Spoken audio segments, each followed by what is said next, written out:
नमस्कार फ्रेंड्स। आज आपके बीच एक और हस्ती जो हमारे झारखंड के गौरव और रिटायर्ड डीआईजी राजीव रंजन कुमार जी, जो अपने आप में एक उदाहरण है राज्य के प्रति, देश के प्रति, युवाओं के प्रति वो भाव और सोच रखने के लिए कि उनका ज़्यादा से ज़्यादा कल्याण और उनको बेनिफिट कैसे मिले, उन तक हमारी सर्विस आफ्टर रिटायरमेंट हम क्या कर सकें। तो कुछ विषयों पे आज चर्चा करनी है कि सर, आज के टाइम में जो राजनीतिक परिदृश्य है झारखंड की, इसमें बड़े सारे आंदोलन हुए, आंदोलन से उपजा हुआ ये राज्य है। आंदोलन का ही ये राज्य जो है एक समझिए कि निष्कर्ष निकला कि जिससे झारखंड राज्य अलग हुआ और आज 22 साल युवा है राज्य आपका।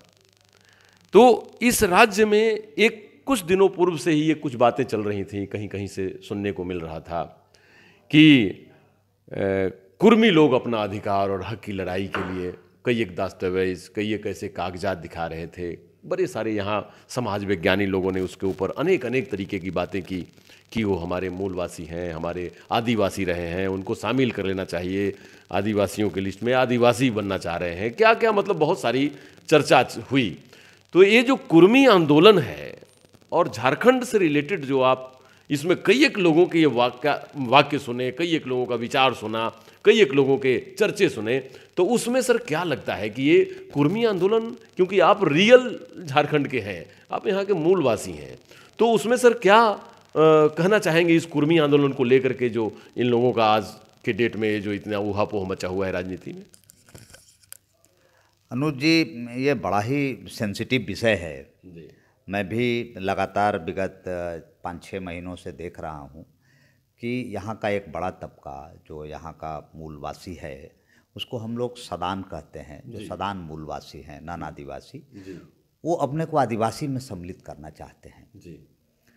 अब मैं थोड़ा भारत के हिस्ट्री पर ध्यान देना चाहूँगा।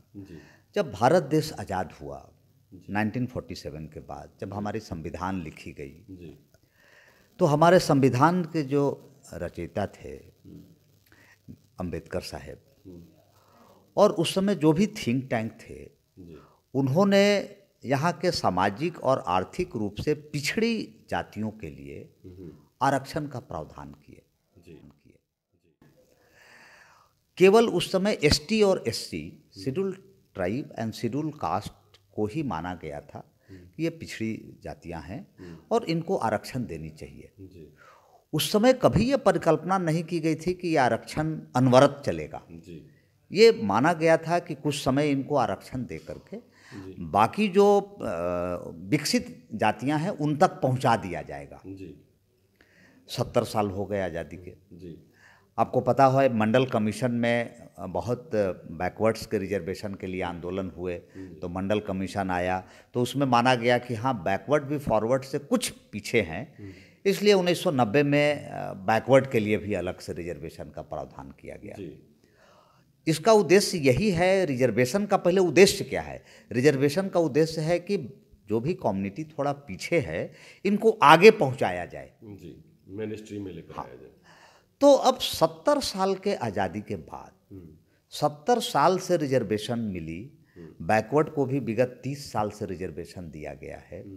अगर इसके बाद अगर कोई कम्युनिटी जो बैकवर्ड में है और 70 साल के बाद वो कह रहा है कि हमें अब एसटी में शामिल कर दिया जाए, तो ये तो पूरा रिजर्वेशन पॉलिसी विवाद में हो जाएगी। जो संविधान की परिकल्पना किए थे और जिस उद्देश्य से रिजर्वेशन दिया गया था, ऐसा प्रतीत होगा बाकी जातियों को कि इसका मतलब कि उसका उद्देश्य का पूर्ति नहीं हो रहा है। मतलब सब कोई आगे जाना चाहता है, आप 70 साल के बाद पीछे जाना चाह रहे हैं।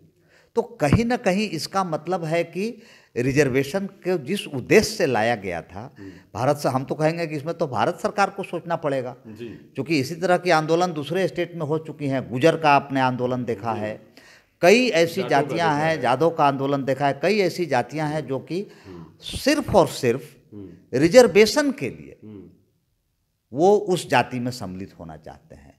तो ये बहुत मेरे समझ से ये गलत प्रवृत्ति होगी और ये जो उद्देश्य से संविधान में रिजर्वेशन का प्रावधान किया गया था उसके विपरीत होगी। क्योंकि उद्देश्य था कि उन जातियों को ये रिजर्वेशन दे करके हम लोग प्रमोट कर रहे हैं। अगर 70 साल के बाद जाति को हम डिमोट कर रहे थे या कोई जाति जो अगर तो कल गए फॉरवर्ड भी कहेगा कि हमको बैकवर्ड बना दीजिए। जी, ऐसी कई एक जगहों पे सर चर्चा चली और लोगों का ये कहना है कि जो डेवलपमेंट का जो हम लोगों ने क्राइटेरिया बनाया था कि विकास का ये सब पैमाना होगा, उस विकास के पैमाने में रिजर्व एक था कि हमारे छूटे हुए लोग, जैसे आपने कहा कि मेन स्ट्रीम में हम लेकर के आ जाएंगे और हम धीरे धीरे एक भारत को, एक देश को, राज्य को विकसित राज्य के दर्जे को दिलवाएंगे, उस जगह पर पहुंच जाएंगे।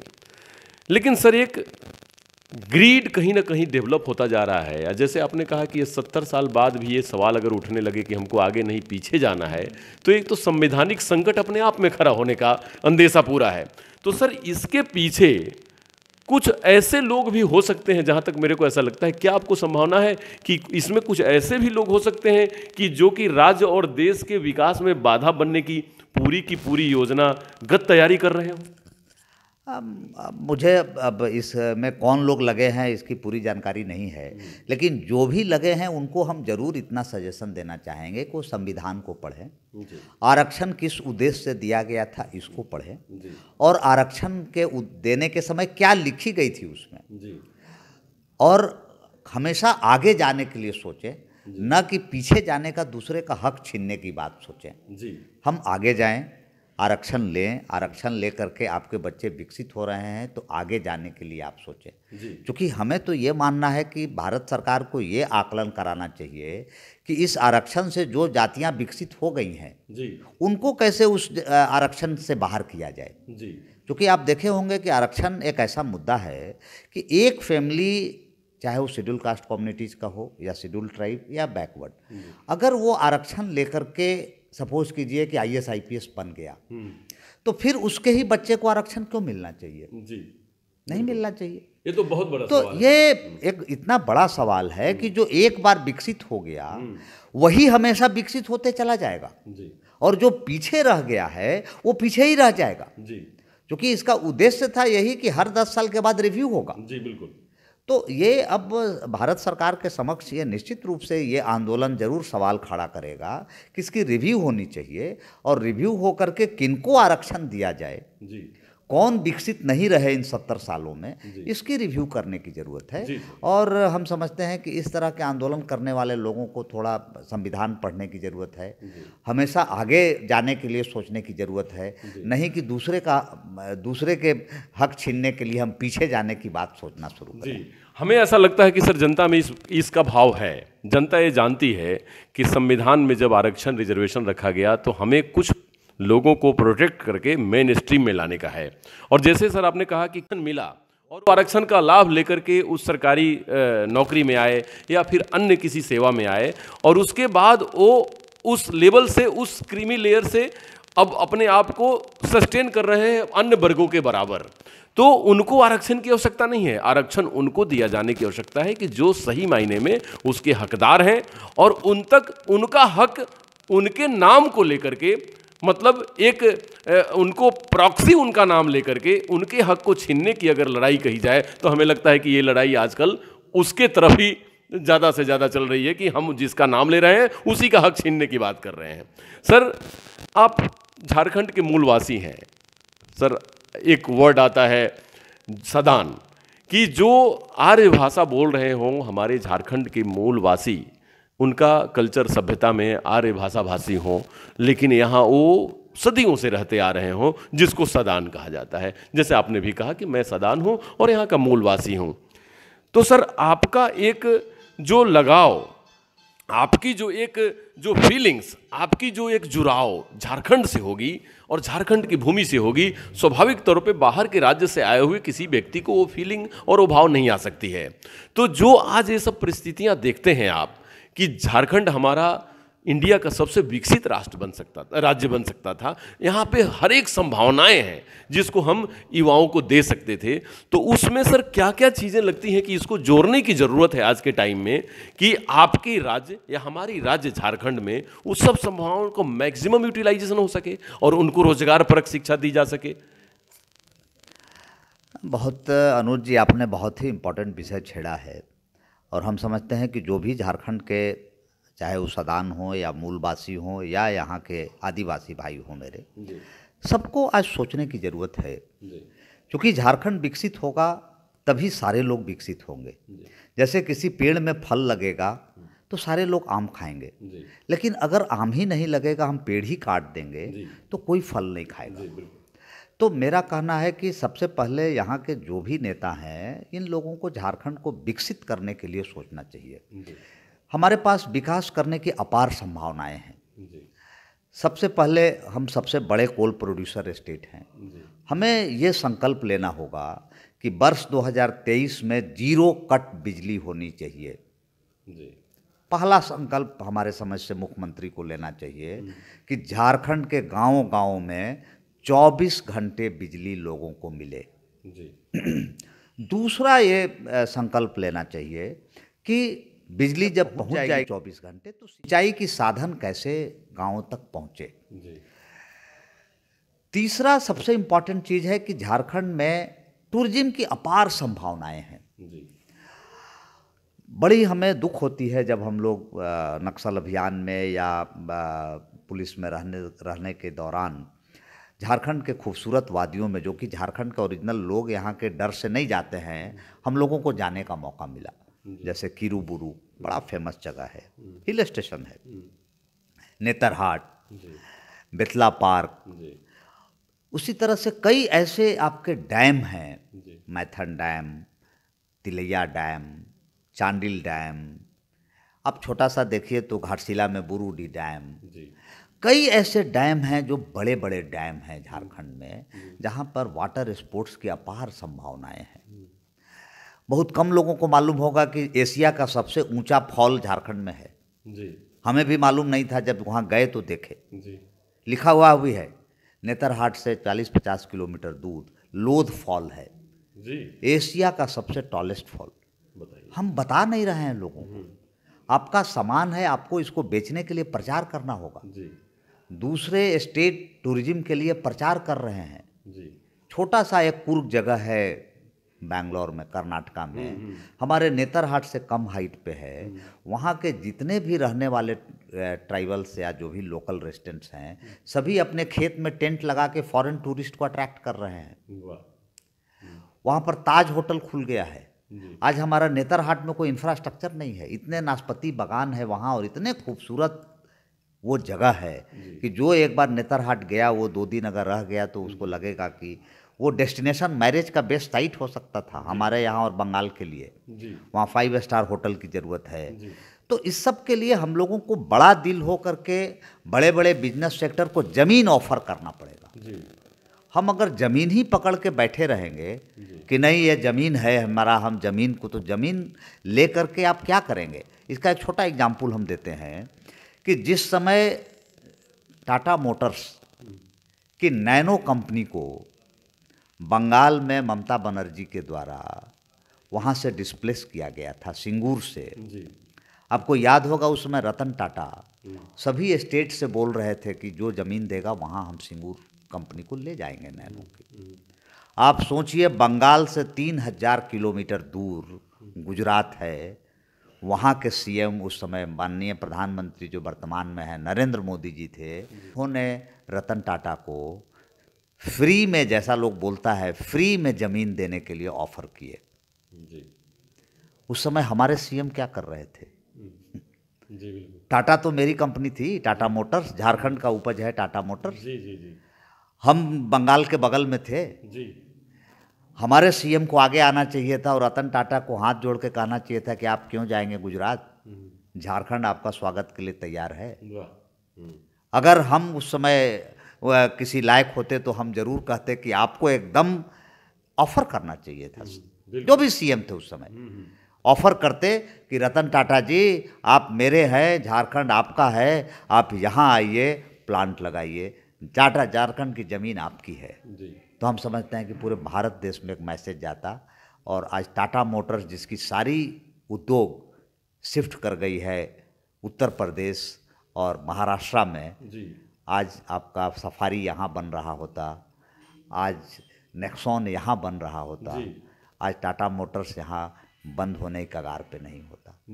तो बहुत ज़रूरी है, आपको पता नहीं होगा अनुज जी, पूरे भारत देश में ज़मीन सबसे ज़्यादा उद्योग के लिए महंगा मेरे यहाँ है और सबसे सस्ते लेबर हमारे यहाँ है। तो हम यहाँ लेबर को पैसा नहीं दे रहे हैं, ज़मीन पकड़े हुए हैं, और जिनके लिए ज़मीन पकड़े हुए हैं वो लेबर का काम करने के लिए दूसरे स्टेट में जा रहे हैं। तो इससे बड़ी इस राज्य की विडंबना क्या होगी? जो सत्ता में जो शिखर पर बैठे हुए हैं उन्हें सोचना पड़ेगा। तीसरा सबसे ज़रूरी है इस स्टेट में एजुकेशनल इंस्टीट्यूशंस डेवलप करना। मैं नहीं कहता हूं कि करप्शन सिर्फ झारखंड में है, लेकिन करप्शन के लिए बदनाम पूरे भारत देश में सिर्फ झारखंड है। क्या दूसरे स्टेट के पॉलिटिशियंस पैसे नहीं कमाए हैं? क्या दूसरे स्टेट के ब्यूरोक्रेट्स पैसे नहीं कमाए हैं? सभी जगह के कमाए हैं। लेकिन आप दूसरे स्टेट्स के पॉलिटिशियंस को देखिए, आप चले जाइए कर्नाटका, आप चले जाइए महाराष्ट्र, जितने भी इंजीनियरिंग और मेडिकल कॉलेज वहाँ खुले हैं ये अधिकांश किसी न किसी पॉलिटिशियंस के हैं। इन लोगों ने ट्रस्ट बनाया और ट्रस्ट बना के 100-100 एकड़ में बड़े बड़े कॉलेज खोले। आज करके 30-40 साल पहले इतने विजनरी थे वो। आज कर्नाटका में 150 इंजीनियरिंग कॉलेज है। भारत देश का सबसे ज़्यादा मेडिकल कॉलेज कर्नाटका में है और ये सारे पॉलिटिशियंस के हैं। हमारे राज्य के पॉलिटिशियंस पैसा कमा के जेल चले जाते हैं। काश इन्हें सुबुद्धि होती और ये इंस्टीट्यूशंस खोले होते, ट्रस्ट खोलते, ट्रस्ट बनाते, ट्रस्ट बना के इंजीनियरिंग और मेडिकल कॉलेज खोल देते यहाँ पर, तो ना तो ये जेल जाते और न इस राज्य के युवाओं को पढ़ने के लिए पलायन करना पड़ता। आज हमारे राज्य का एक सर्वे मैंने कहीं पढ़ा था दैनिक जागरण में, 17,000 करोड़ रुपया पढ़ने के लिए बच्चों को यहाँ से बैंगलोर जाता है। This was a survey by that. जो बच्चे बाहर जा रहे हैं वो पढ़ करके वहीं पे फिर नौकरी कर रहे हैं, उनको वहीं सैलरी मिल रहा है, हमारे राज्य को कुछ नहीं आ रहा है। सर, इसके लिए एक बहुत बड़ी अच्छी प्लान की आवश्यकता पड़ेगी, क्योंकि आपने बड़े अहम मुद्दे उठाए हैं सर। एक तो एग्रीकल्चर के लिए आपने कहा कि पानी अगर खेतों को मिल जाए तो झारखंड में करीब 68% लोग कृषि के ऊपर ही निर्भर है। दूसरे, यहाँ से मजदूर का पलायन रुक जाए, क्योंकि अगर यहाँ के रिसोर्स को पूरी तरह यूटिलाइज करके हम लोग उसको यहीं पर ट्रेनिंग दे करके वहाँ युवाओं को शिक्षा से जोड़ें, उनके रोजगार परक एजुकेशन से जोड़ें, तो यहाँ पे रोजगार होगा भी, और जो हम हज़ारों करोड़ रुपए दूसरे राज्यों को दे रहे हैं फीस के तौर पे या अन्य किसी खर्चे के तौर पे, वो सारे बच जाएंगे। तो ये राज्य जरूर ही अच्छा हो सकेगा अगर हम बहुत ही ज़्यादा सभी विभागों को, सभी बुद्धिजीवियों को या सभी लोगों को एक प्लेटफॉर्म पे आकर एक अपने विचार मंथन करके, कोऑर्डिनेट करके अपने राज्य के विकास की तरफ ध्यान देना पड़ेगा, न कि किसी और बातों पर। सर, बहुत जरूरी डेट में ये बहुत जरूरी है कि राज्य कैसे विकसित हो। आपस की लड़ाई छोड़ करके जो भी सत्ताधारी लोग हैं और जो विपक्ष के लोग हैं ये सोचें, पर्सनल फायदा छोड़ दें। क्योंकि पॉलिटिक्स, मेरा मानना है कि पॉलिटिक्स समाज सेवा होना चाहिए। समाज जब आपका सुधरेगा तो निश्चित रूप से आपका राज्य खुशहाल होगा। जी बिल्कुल सर। पॉलिटिक्स अपना सुविधा का नहीं होना चाहिए।